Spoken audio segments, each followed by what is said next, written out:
Bigla kaming lumipat ng Alberta, wala kaming bahay, wala kaming matutuluyan. Pina-overall check namin yung aming sasakyan before kami umalis ng PEI. Pagdating namin dito, overall check siya ulit. Kasi hindi natin alam magkakabahay ba tayo doon o mag-apartment tayo doon. Good morning guys! So guys, muna tayo ng ating office for today. Tinulungan ako ni Ate Ide kasi hindi ko ma-reach yun eh. So siya yung naglagay. Naglagay tayo ng mga books. Dumating na ang ating mga books from PEI kaya naglagay na natin siya dyan. Getting ready. Getting ready kasi pagbalik natin guys, galing Pilipinas. Wow, hindi pa nakakawit. Pagbalik natin, diretso na tayo work. So kailangan naka-ready na to before pa tayo umuwi. Eh sakto naman magpapa-house blessing. Eh di ma-bless na din siya, di ba? Yan, kung mga naghahanap kayo ng mga budget-friendly na mga furnitures, punta kayo doon. Kasi itong table na to, $59 yata. Meron naman makakukitang mas mura pa sa marketplace kung gusto nyo. Kaso lang kasi, yun nga, makikipagtawaran kayo, tapos pupunta kayo sa iba-ibang bahay to pick up. Kasi ang ano lang namin talaga yung time. So at least ito pag pick up namin, same na siya. May isa pang kasama nung pinick up namin, dalawa. Yung shoe rack at saka yung console, tapos itong table, tapos ito IKEA yan siya. Kasi meron si iFurniture na ganyan, kaso hindi ko bet yung color. Tapos mas mahal pa siya. Dalawang monitor ba tayo o isa lang? Yan, meron tayong mga old plates. Hindi man old. SFX, Isla Capamilya, yan. So, dito na lang siya. Wait lang guys, ha? Nakalimutan ko na kung anong kailangan nito. Hello everyone, this is me again, Joy Fajardo. Welcome back to our brand new YouTube channel. This is Joy in Alberta. So kung bago kayo guys sa aming channel, don't forget to like, subscribe, and hit that notification bell button para lagi kayong updated sa mga bagong uploads namin. Ayan. For today, we're gonna be answering one of the questions ng ating mga subscriber. Yan. Ang sasagutin nating question is from Fatima Amor 3882. Sabi niya, "Hi Joy, I'm wondering how you move your things and car from PEI to Edmonton. And in this vlog, it answered by driving it all the way. Can you give more details about the driving experience? I'm interested to know since we, family, is planning to move to other province as well. Thank you." Ayan. So, very interesting tong topic na to kasi actually nagawa na namin siya ng video dati. Hindi pa dito sa YouTube na to, nung nasa page pa lang. Pero kwento ko sa inyo ng mabilis kung paano nga ba yung naging proseso sa paglipat namin dito. Okay. So, first things first is, initially the plan was to fly. Yun talaga yung gusto namin kasi we have a baby. So, gusto namin lumipad talaga. But we also have a puppy. So, naisip namin, puppy, tapos meron din kaming baby. Actually, ang naging main consideration namin kung bakit kami nag-drive is yung puppy, si Hero, na hindi na namin kasama ngayon. Anong nangyari? Bakit hindi nakasama si Hero? May plans kami. Plan A, B, C, D hanggang Z. Ang dami naming plans talaga na okay, so move tayo sa Alberta, lilipad kami ni Vibe, magdadrive si Kiko at si Hero. Yung mga ganun, may mga ganun pa kaming naging plano. Closer to the day of moving, wala nga kaming naging bahay pa. Siyempre, best case scenario, nabenta yung bahay namin sa PEI, nag-apartment muna kami sa PEI, nakabili kami ng bahay sa Alberta, lilipat kami ng Alberta na may bahay na. Yun yung best case scenario. Sa isip namin. Pero, things happen, di ba? Hindi naman lahat ng plano mo mangyayari. Na late na mabenta yung bahay sa PEI, hindi kami nag-apartment sa PEI, bigla kami lumipat ng Alberta, wala kaming bahay, wala kaming matutuluyan. So, wala kaming apartment. So, nakituloy lang muna kami. Ngayon, naisip namin, number one, makikitira kami, dala namin si Hero. Hindi namin sure kung yung mga bata, kasi may bata din dun sa bahay, would they have an allergy with puppies? Number two, nakakahiya kasi makikitira kami tapos may dala pa kaming pet, diba? Medyo hindi siya appropriate for sa tingin namin. Number three, it's not the best for Hero na dala namin siya kung aalis kami, na maghahanap kami ng bahay, lagi siyang nasa sasakyan. Hindi naman kasi dalagan si Hero. So, hindi siya sanay na laging nasa sasakyan. Yun. Tapos may baby ako. Hawak ko si baby. Hawak ko si Hero. Medyo komplikado. I don't think that it is the best option for Hero. Si Kiko actually yung convince sa akin na, "Babe, I don't think it's good for Hero na ganun." Lalo na lagi tayong lilipat-lipat ng bahay. Kasi hahanap tayo. Hindi natin alam magkakabahay ba tayo doon o mag-apartment tayo doon. Paano yung apartment kung hindi pwede yung aso doon? Parang maguguluhan din yung life ni Hero. And then, may bumisita sa bahay namin na friend na kararating lang ng family niya. And may kids siya. And the kids love Hero. So, yun na siguro yung ginawang sign ni Lord na sige na, ano niyo na si Hero. Parang i-let go niyo na siya. Although, sa isip namin, number one, napaka-thankful talaga namin. Kasi talagang with open arms nila tinanggap si Hero. Pero sinabi namin nun sa kanila na pag-isipan nyo, if gusto nyo si Hero, pwede sa inyo si Hero. If hindi nyo gusto si Hero, hanapan namin ng new home. Parang gano'n. Pero yun na yung ginawa siguro way ni Lord para maiwan namin si Hero. Naiwan na si Hero. Tapos noon, ang una pang plano guys, maghahatak kami ng trailer. Pero si Kiko, tinry niya, sabi niya, hindi talaga ako confident. So, ended up, naggamit kami ng U-Haul. So, may tinatawag si U-Haul na U-Box. Pupunuin mo yon, dadalhin mo sa U-Haul, sila na ang bahalang magdala kung saan gustong ipadala. Last minute yon na ginawa namin. By right, dapat maghahatak kami, kaya nagbenta kami ng maraming gamit. Yun, medyo mahal siya guys, kasi $3,000 from PEI to Edmonton. And then, may $100 rent yung U-Box, may 100 every month.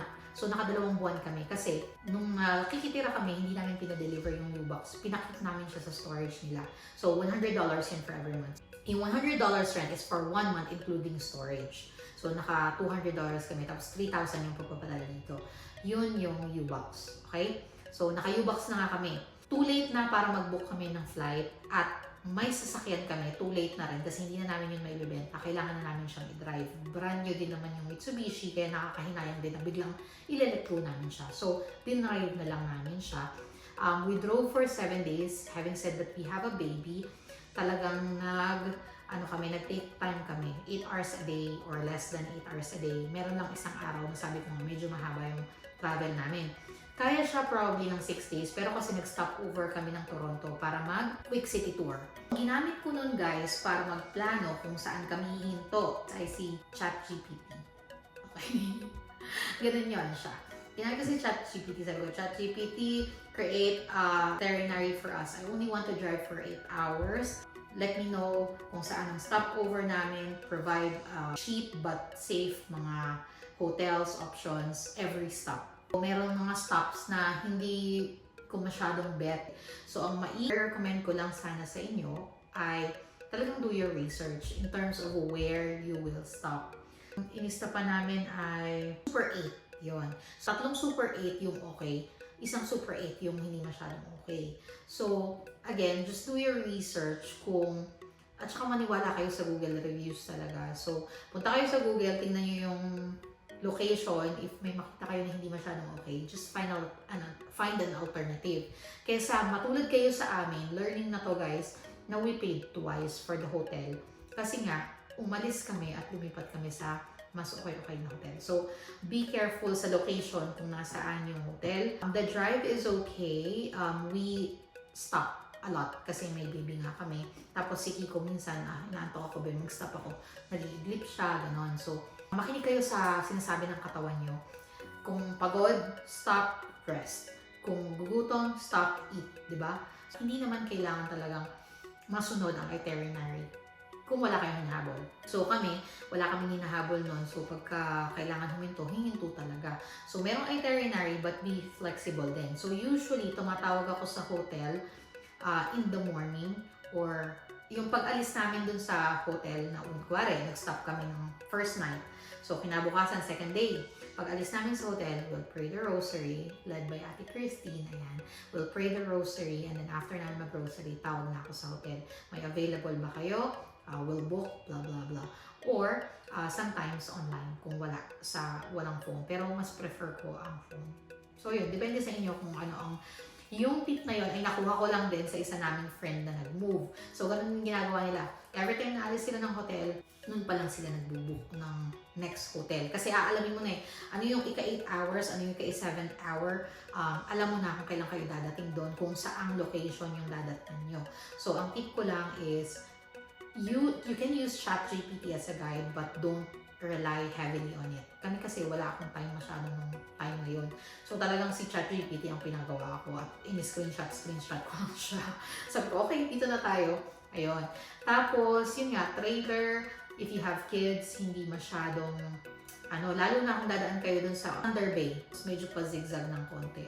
So, kung first time yung mag-trailer, medyo parang nakakailang, lalo na, don't go ng nag-snow or ng madalas pa ang kalsada or nag-rain, better na mag-summer drive or fall. Si Vibe nakisama naman nun, talagang yung playlist lang namin ay See the Bunny Sleeping Till It's Barely Noon. O kaya Mr. Sun, Mr. Sun. So yun, mag-ready lang kayo ng maraming toys. Ang daming toys din ni Vibe na nakapaligid sa kanya kasi ang bata na din mainip. So pasa ng toys sa kanya. At kung may baby kayo, make sure na natatanggal sila sa car seat every now and then. Kasi parang may maximum hours, 3 hours yata. 3-4 hours, parang ganun. So, take out sa car seat pagkatapos, magpo-pause, stretching, yan. So, it's a time for you to stretch as well. So, yun lang. Overall, experience namin, it has been good. Nagbaon kami noon, guys, ng mga canned goods para medyo makatipid. Parang hindi kami lagi naka-restaurant. So, nagbaon kami ng mga canned goods like yung century tuna. Tapos noon, may baon kaming bigas. So, nagsasaing kami sa mga hotels or si Kuya Gerald, yan, pinagsaing kami. Saing sa hotel. Then, yun. Ganon. So, parang medyo tipid tayo sa mga pagkain natin. Pero nung dito na sa banda dito, syempre, Jollibee na kasi walang Jollibee sa PI. So, Jollibee na talaga namin nung dadadaan na kami sa mga locations na may Jollibee. So, ayun lang guys.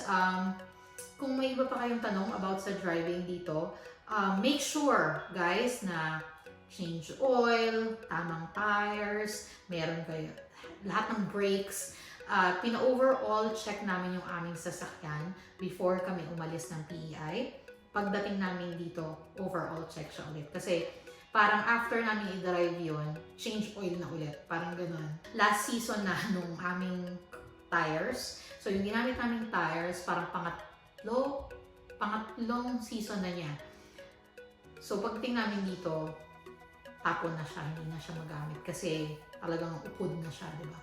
Magdala kayo ng mga medicines na possible na kailanganin sa hilab ng tiyan, sakit ng ulo, sakit ng katawan. Kung may baby kayong kasama, Tylenol, lahat ng pwede nilang mga kailanganin. Diapers, milk. Milk is definitely a must kasi nung paglipat namin ng Toronto, uubusan na kami ng gatas. So, akala namin on the way meron kaming mabibilan. Meron naman, pero it just so happened na yung specific na gusto ni Vibe ay wala doon. So, nag-try kami ng iba. Good thing na naging okay naman yung kay Vibe. And yun na yung gamit niya ngayon kasi mas nagustuhan niya pa yun. Pero yun lang, just be prepared sa mga kakailanganin ng mga bagets kasi yan ang mahalaga. Tayong mga matatanda kaya natin magtiis, pero ang mga bata kawawa naman sila. Proper outfit, kung mag-aalis kayo ng malamig, have your jackets ready. Kung aalis kayo ng mainit, huwag naman kayo mag-over, di ba? Yung mga ganun. And then, sa bags, ito yung na-learn ko kasi pinagsama-sama namin sa isang maleta lahat ng gamit namin para maayos siyang tignan sa sasakyan. The problem is, whenever we go out of a hotel, dadali namin yung buong luggage. So, ang recommend ko, which is nirecommend na rin ng friend namin na hindi ko alam kung bakit hindi ako nakinig or hindi ako nakinig. Sobrang busy lang siguro, nawala siya sa isip ko at pinagsama-sama ko na lang lahat ng gamit doon sa isang maleta. Have your things na per bag. So, kung meron kayong mga 3 backpack, every day na bababa kayo sa hotel, isang bag. So, yun lang yung ibababa nyo. So, kung ayaw nyo na backpack, pwedeng kahit grocery bag, kahit nga plastic bag, basta isang bag lang na alam nyo na, first stop, ito yung dadalhin ko. Lahat ng gamit nyo ng kids, nando doon. May diaper, may panty ka, may underwear, lahat. Nando dun sa isang plastic na yun para bit-bit mo siya, pasok kayo. Kasi ang nangyari sa amin guys is, yung bababa kami, kawawa naman si Kiko, bit-bit niya yung luggage na yun, which is pretty big kasi nando dun na lahat ng gamit namin. So, mas maganda talaga yung nirecommend sa akin ni Ate Fatima, shout out sa'yo Ate Fatima, na isang plastic, isang stopover, or isang bag, isang stopover. Para alam mo na, okay, first stop, this is my bag, and yun na yung lahat ng kailangan mo. So, yun. Kami kasi ay nagmamadali nung time na yun kasi parang very unplanned. Hindi namin alam na alam namin na nun kami aalis, pero hindi pa namin sure kung aalis na ba kami. Sabi ko talaga ako, if you're tired, let's stay for another day, and then bukas na tayo malis, yung marang ganun. Pero, yun, sabi niya, ganun din naman ang pagod and blah blah blah. So, yun, very, parang hindi rin, pag nilulook back ko yung araw na yun, parang hindi pa rin kami, parang aalis na ba talaga tayo? Hindi rin kami ready masyado. So, yun. Sana nakatulong to sa inyo guys, and kung may tanong pa kayo, comment lang kayo sa baba. At huwag niyong kakalimutan guys na mag-like at mag-subscribe sa aming channel bilang suporta sa amin na rin para mas ganahan naman kami na gumawa pa ng maraming videos. Kung meron kayong katanungan o mga topics na gusto niyong pag-usapan, comment down below. Thank you so much guys. We'll see you in the next one. Bye!